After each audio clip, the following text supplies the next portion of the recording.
आज के टेस्ट के पूछे हुए प्रश्नों के उत्तर। सबसे पहले इसी बात का उत्तर देखते हैं जो कि लास्ट में बिल्कुल प्रश्न पूछा है।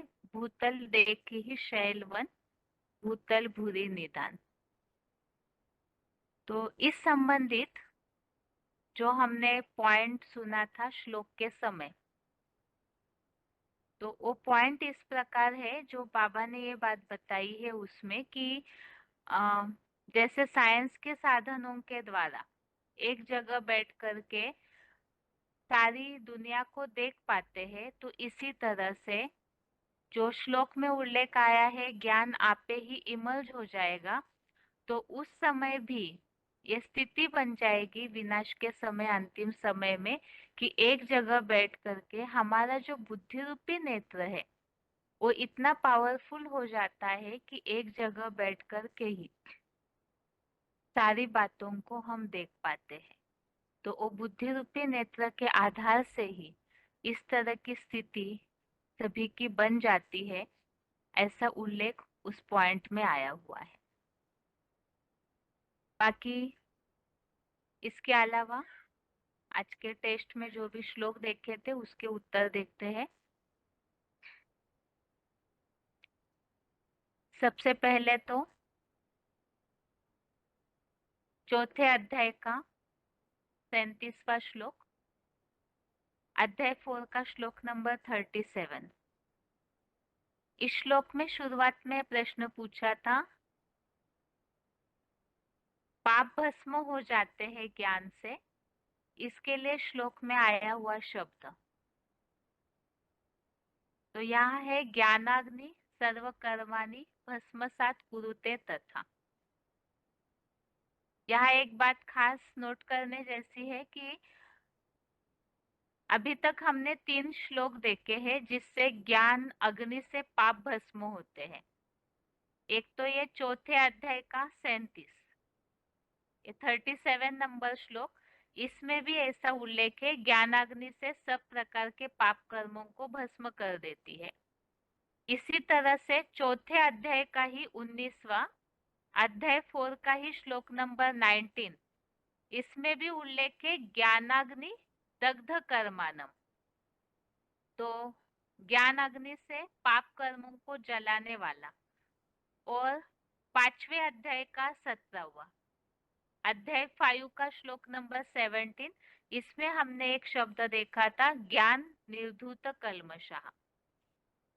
तो उसमें भी ज्ञान से धुले पापों वाले।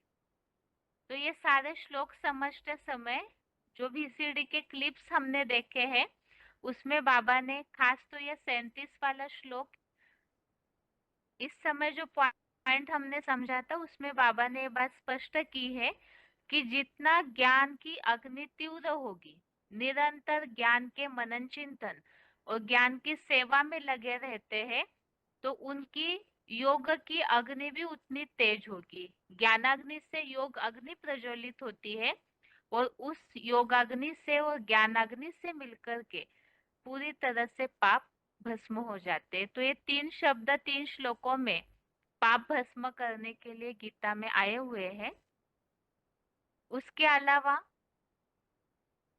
ये श्लोक है यथे धांसी समिद्धो अग्नि भस्मसात कुरुतेर्जुन ज्ञानाग्नि सर्व कर्माणि भस्मसात कुरुते तथा।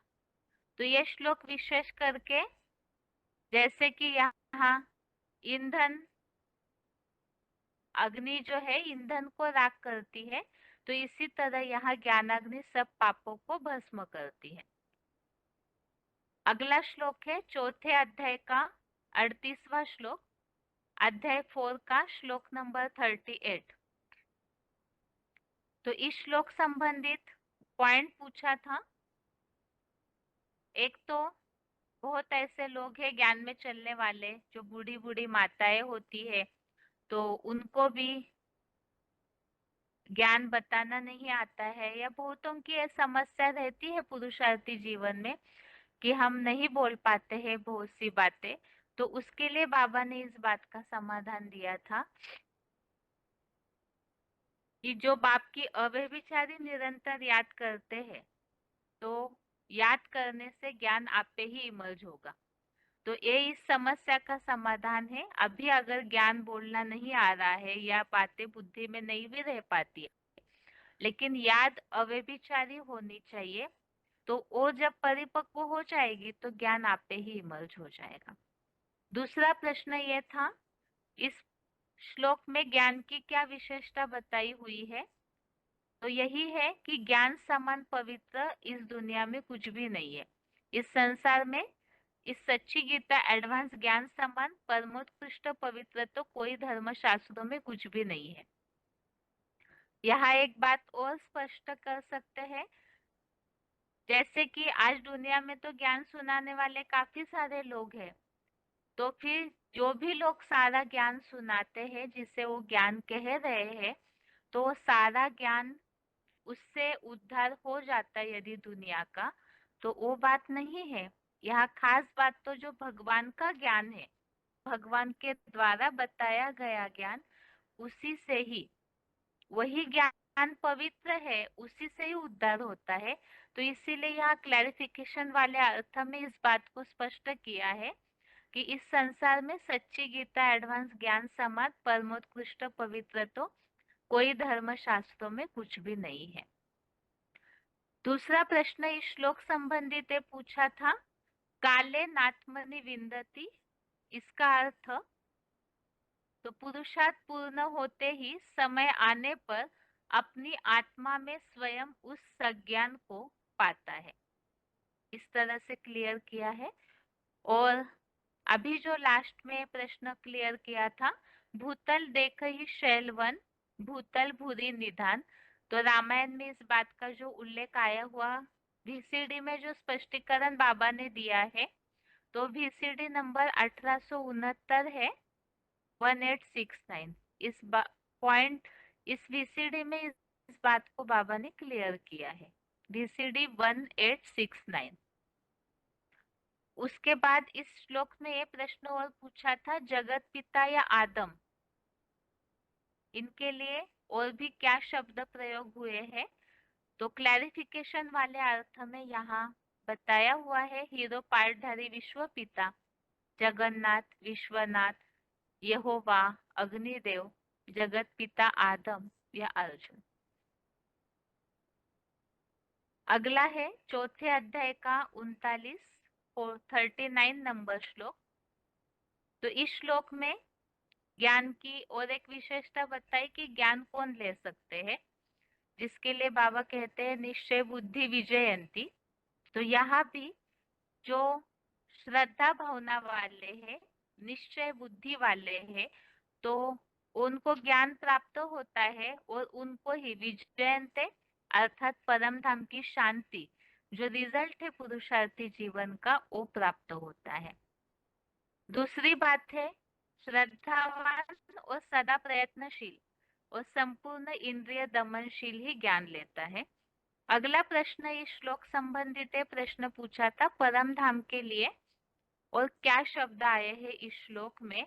परम धाम के लिए परम ब्रह्म लोक और परम आकाश, ये शब्द आए हुए हैं।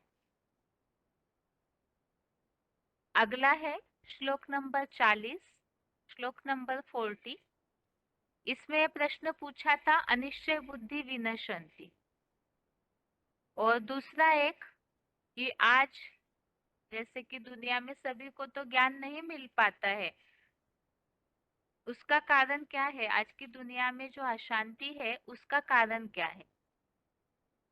तो यहाँ श्लोक में जो उल्लेख है, अगश्च अश्रद्धानश्च संशयात्मा विनश्यति, नायम लोकोस्ति न परो न सुखम संशयात्मनः। तो इसमें जो बात बताई है कि जो अज्ञानी है, अश्रद्धालु है, संशयालु है। संशयालु अर्थात निश्चय नहीं है, अनिश्चय है।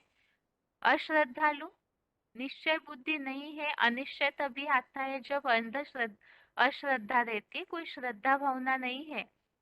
और ये सब बातें भी इसलिए निर्माण होती है क्योंकि कहीं ना कहीं अज्ञान है, पूरी तरह ज्ञान को उठाया नहीं है। तो ऐसी आत्माओं का ही ये रिजल्ट होता है कि वो संशयालु व्यक्ति को न यह संसार, नारकीय संसार में भी सुख नहीं, न पारलोक में, न विष्णु लोक के अतीन्द्रिय सुख है। तो यहाँ पर जो अज्ञानी है, ज्ञान जिनके अंदर नहीं, अनिश्चय बुद्धि है, तो उनका ये रिजल्ट इस श्लोक में बताया हुआ है। और 9वें अध्याय का पहला अध्याय 9 का श्लोक नंबर 1, इस श्लोक संबंधित प्रश्न ये पूछा था दुखों से मुक्ति का रास्ता। तो जो योग रूपी विशेष ज्ञान अर्थात विज्ञान सहित इस गुप्त ज्ञान को जो भगवान बताते हैं उसको जानकर पाप या दुख से मुक्त हो जाते हैं। और दूसरा जो श्लोक में उल्लेख आया हुआ है, ज्ञान किन्हें प्राप्त हो सकता है, तो एक बात तो है दोष न देखने वाले तुझको, जो कि श्लोक में संबंधी जो पॉइंट हमने समझा था, जिसमें बाबा ने बात बोली है कि औरों का परचिंतन नहीं करना है, किसी के अवगुण नहीं देखने हैं, किसी की बुराइयां नहीं देखनी है। और वो बुरे लोग हमारे सामने तब तक आते हैं जब तक हमारे में भी कोई ना कोई ऐसी कमी है, तब तक ही हमें किसी की शिकायत करनी पड़ती है। तो यहाँ खास बात जो दोष न देखने वाले हैं, तो तुझको अर्थात ऐसी आत्माओं को ही, तो जितना नंबरवार ऐसी स्थिति वाले होंगे तो उतना ही नंबरवार ज्ञान भी प्राप्त करते हैं। और ज्ञान की और एक विशेषता बताई है, जो गीता ज्ञान है उसकी बेसिक से भी अत्यंत गुप्त इस एडवांस गीता ज्ञान को बताऊंगा। और ये श्लोक है, श्री भगवान उवाच इदं तुते गुह्यतमं प्रवक्ष्याम्य अनसूयवे ज्ञानम विज्ञान सहितम यद ज्ञात्वा मोक्षसे अशुभात्। और लास्ट में एक प्रश्न और पूछा था, ये चारों श्लोकों का सार बताना है। तो चारों श्लोकों में मुख्य बातें यही है, 37 श्लोक में ज्ञान की अग्नि से पाप भस्म होते हैं। श्लोक नंबर 38 में ज्ञान सबसे पवित्र है। इसी तरह से 9वें अध्याय के पहले श्लोक में भी ज्ञान की विशेषता बताई है, यह अत्यंत गुप्त ज्ञान है, गुह्य है, गुप्त ज्ञान है। और खास तो एक ज्ञान और विज्ञान, इससे पापों से मुक्ति हो जाती है। ऐसे ही चौथे अध्याय का 39 श्लोक नंबर 39, इसमें बताया श्रद्धावान, प्रयत्नशील और इंद्रिय दमनशील। जो श्रद्धावान है, सदैव पुरुषार्थ करते हैं, प्रयत्नशील है और इंद्रियों के वश करता, इंद्रियों को कंट्रोल करने वाले हैं, वही ज्ञान लेते हैं। इसी तरह 9वें अध्याय के पहले श्लोक में भी बताया, जो दोष न देखने वाले हैं तो उनको ही ज्ञान की प्राप्ति होती है, अर्थात अवगुण न देखने वालों को। और 39 श्लोक में रिजल्ट बताया, ज्ञान पाकर परम धाम की शांति को पाता है। 9वें अध्याय के पहले श्लोक में उल्लेख है, ज्ञान प्राप्त करके ज्ञान को बताऊंगा जिसको जानकर पाप या दुख से मुक्त हो जाते। तो इस तरह ये सार के रूप में श्लोकों की बातें बुद्धि में होनी चाहिए, ताकि हम ज्ञान का महत्व बता सके। और एक खास बात, ज्यादातर ऐसे होता है, वैसे सभी लोग तो पूरा श्लोक याद नहीं रख पाएंगे, ये तो स्वाभाविक बात है। लेकिन जैसे श्लोक टेस्ट में कुछ ऐसे आसान श्लोक होते हैं जो कि हमें सर्विस के समय किसी को भी बताते समय उपयुक्त है, तो ऐसे कुछ कुछ श्लोक तो जरूर बिना देखे बताने की प्रैक्टिस होनी चाहिए। जैसे आज की टेस्ट में जो श्लोक है, खास करके नहीं ज्ञानेन सदृशम पवित्रमिह विद्यते, तो ये श्लोक तो महत्वपूर्ण है क्योंकि ज्ञान की सारी बातें इसमें बताई हुई है। एक तो ज्ञान सबसे पवित्र है और समय आने पर ज्ञान आपे ही मर्ज होगा अव्यभिचारी याद से। तो ऐसे ऐसे कोई सिलेक्टेड श्लोक है जो बिना देखे बताने की प्रैक्टिस होनी चाहिए। इस तरह से।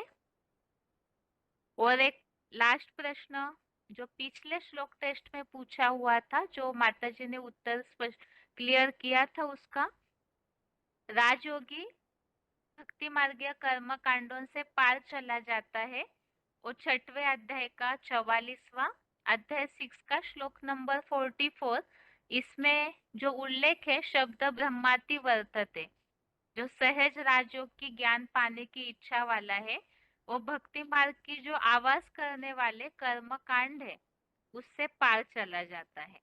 तो इसमें और 8वें अध्याय के 28वें श्लोक में दोनों में भी इस बात का उल्लेख है कि जो ज्ञान मिलने के बाद भक्ति क्यों छूट जाती है, तो भक्ति मार्गीय कर्म कांडों से अल्पकाल की प्राप्ति है, ये बात बुद्धि में बैठने से राजयोगी अर्थात ज्ञान प्राप्त करने वाले भक्ति मार्गीय दुनिया से पार अर्थात दूर हो जाते हैं। इस तरह से श्लोक टेस्ट संबंधित प्रश्नों के उत्तर हुए, और आज के लिए गीता क्लास यहाँ तक ही। ओम शांति।